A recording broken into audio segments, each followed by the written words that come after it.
사무엘상 3장. 어린 사무엘은 엘리 밑에서 여호와를 섬겼습니다. 그때에는 여호와께서 사람들에게 직접 말씀하시는 일이 거의 없었습니다.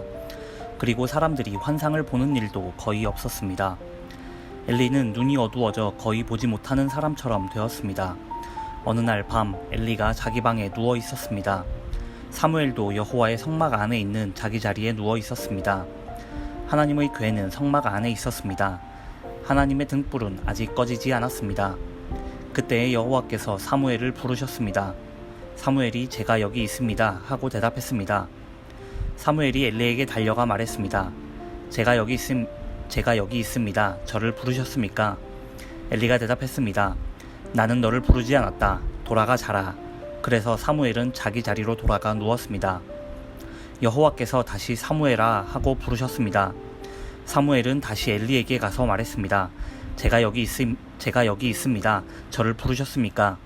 엘리가 대답했습니다. 나는 너를 부르지 않았다. 돌아가 자라. 사무엘은 아직 여호와를 알지 못했습니다. 여호와께서 사무엘에게 직접 말씀하신 적이 없었습니다. 여호와께서 사무엘을 세 번째 부르셨습니다. 사무엘은 일어나 엘리에게 가서 말했습니다. 제가 여기 있습니다. 저를 부르셨습니까?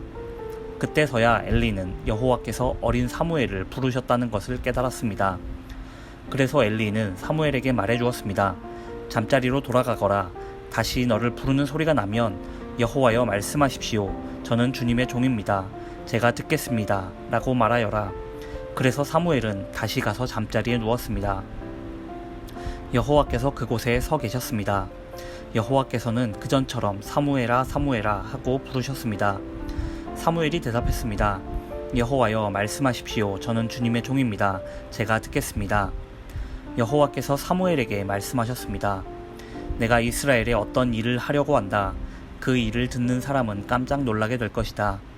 그날에 내가 엘리와 그의 집안에게 말했던 일을 다 이룰 것이다. 하나도 빠짐없이 이룰 것이다. 엘리는 자기 아들들이 나쁘다는 것을 알았다. 또 자기의 아들들이 나를 배반한 것도 알았다.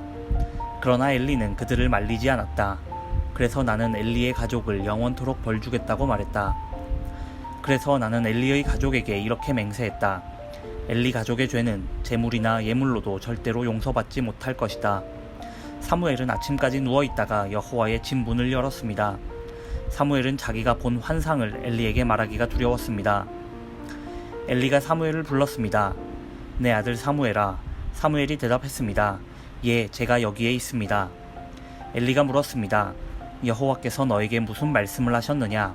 숨기지 말고 말하여라.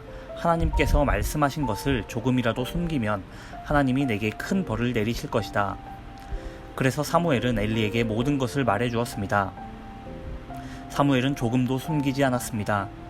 그러자 엘리가 말하였습니다. 그분은 여호와시다. 여호와께서는 스스로 생각하셔서 옳은 대로 하실 것이다.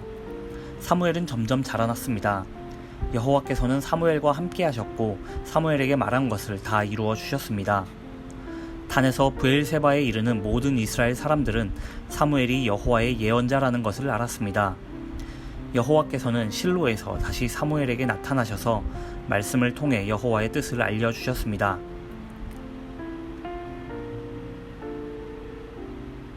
사무엘상 4장.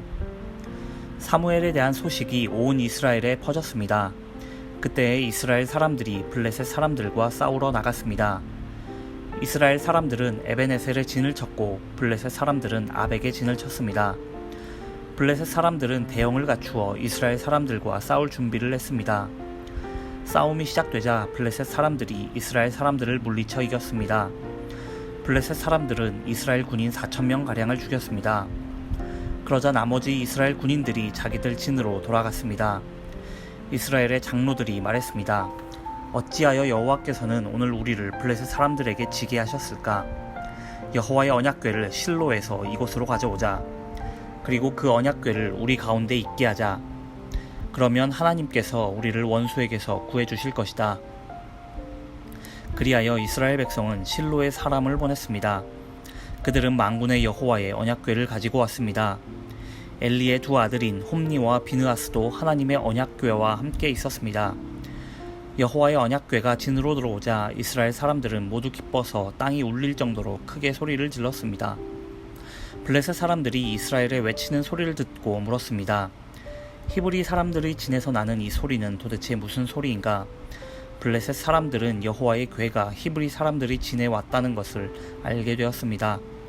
그들은 두려워하며 말했습니다. 신이 히브리 사람들의 진에 왔다. 큰일 났다. 전에는 이런 일이 없었다.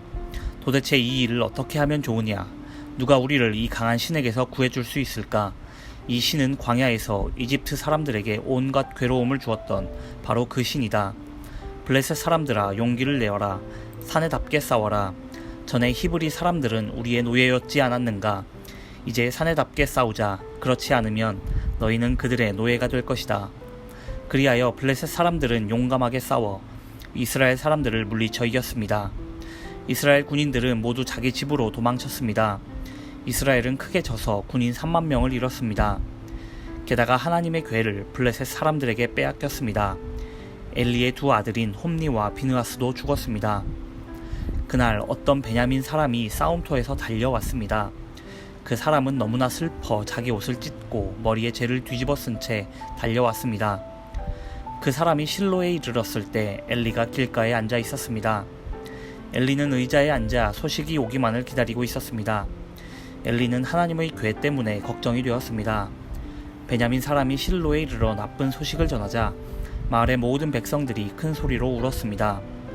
엘리는 그 우는 소리를 듣고 이게 무슨 소리냐 하고 물었습니다.